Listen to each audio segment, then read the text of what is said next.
ఇది మామూలు సబ్జెక్ట్ కాదు. ఇది ఎగిసిపడే ఒక మనిషి కథ కాదు. కిందకి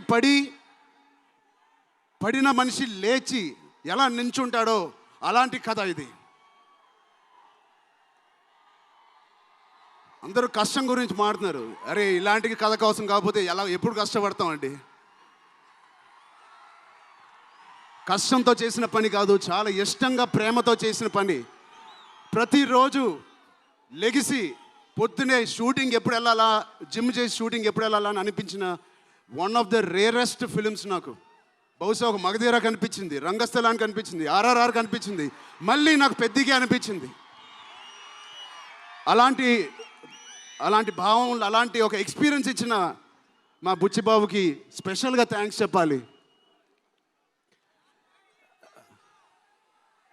బుచ్చిబాబు ఇది నాకు కథ నరేట్ చేసి ఇంట్లో నిజంగా చాలా ఆశ్చర్యపోయిన, తన బుర్ర ఎలా పనిచేస్తుందో అని.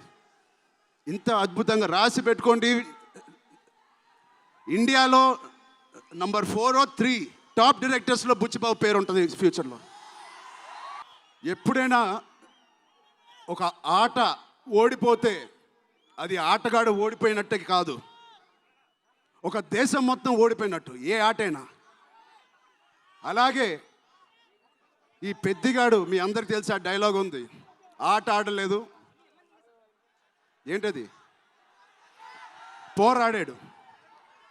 అలాగే మీ అందరి ఆశీస్సులతో, దుర్గమ్మాదేవి ఆశీస్సులతో మీ అందరికీ ఉండాలని, మా అందరికీ ఉండాలని, ఈ 4వ తారీఖున వచ్చే ఈ పెద్ద సినిమాకి ఉండాలని మనస్ఫూర్తిగా దుర్గాదేవిని కోరుకుంటున్నాను.